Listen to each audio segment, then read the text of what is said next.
The box was small, red wrapping paper, silver ribbon, my 4-year-old's name written in neat cursive.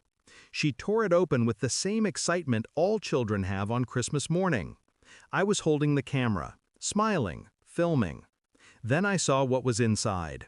Trash, literal garbage. Crumpled tissues, a crushed soda can, the remnants of something rotten. And a note, "Should not have born."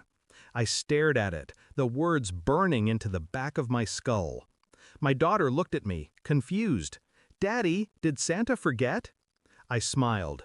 "No, sweetheart. Santa never forgets." Inside, something fractured, quietly, perfectly. My wife gasped, pretending shock. Her hands trembled just enough to look convincing, but her eyes didn't. They were too still, too knowing. That was the moment I understood this wasn't a mistake. It was a message, and I intended to reply. Her parents had hated me since the wedding. Too common, too quiet, too beneath their name. They tolerated me because I made her happy, or so they thought. When our daughter was born, that happiness turned to something else. Distance, resentment. They never visited, never called. When they did, it was always about money. "You should provide better," they said. "She deserves more." I thought they were just proud, old, bitter. I excused it all. But that note, that wasn't old bitterness. That was calculated cruelty. I waited for her to say something, to condemn it, to rage for her child. Instead, she folded the paper quietly, tucked it into her pocket, and whispered, "Let's not make a scene today." I watched her hands shake, not from shock, but fear of what I might do. That's when it hit me. She'd known. Maybe she hadn't written it, but she'd known it was coming. And that silence, that obedience, was her complicity. I didn't confront anyone, not her, not them. I played the long game. I started with their finances. Their boutique firm was built on image and illusion. Lavish parties, fake charity work, debts hidden under false names. I knew because I'd helped structure some of those accounts years ago. I began tracing transactions, quietly, a few late-night logins, a few forgotten passwords. She never suspected a thing. When she slept, I worked, line by line, file by file. They had funneled money through shell companies, laundering donations that never existed. And every trace of it, I'd documented. Screenshots, PDFs, time-stamped logs. By New Year's Eve, I had their empire on a leash. I didn't need violence, I needed timing. So I waited, smiled, played family, let her parents send polite texts pretending nothing had happened. I mailed them a thank you card, handwritten. Your gift was unforgettable. They replied with a laughing emoji. January 15th, her father's birthday gala.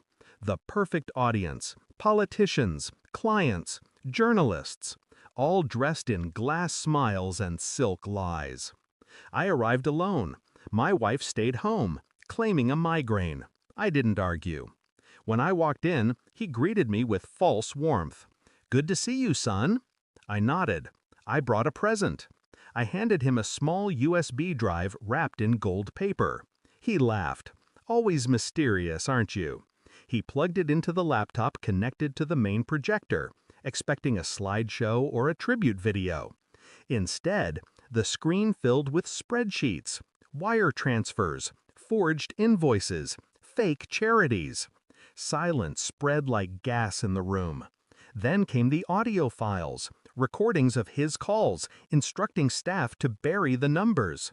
His wife fainted. He froze.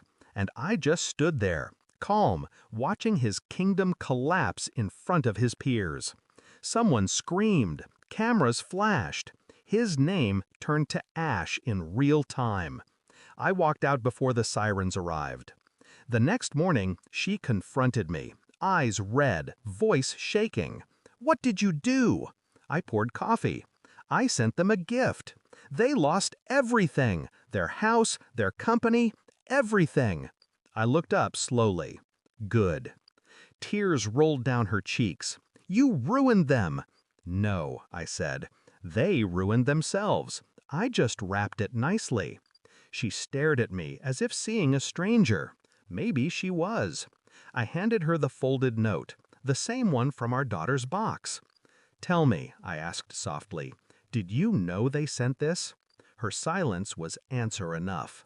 I didn't want to believe it, I whispered, so I made sure they could never do this to her again. Her voice broke. You destroyed my family. I smiled faintly. No, I protected mine.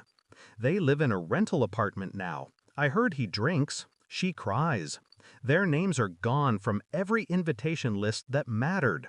My wife left a year later. Said she couldn't love what I'd become. She was wrong.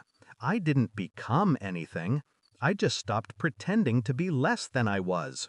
My daughter is 8 now. Bright, fearless. When she asks why her grandparents never visit, I tell her the truth. They sent the wrong gift, I say. She laughs, not understanding. One day she will, and when she does, she'll know I never raised her to bow to cruelty, only to bury it, quietly, completely. Thanks for watching. Don't forget to like, share, and comment. Subscribe now to Cheating Stories Insight World for more amazing stories.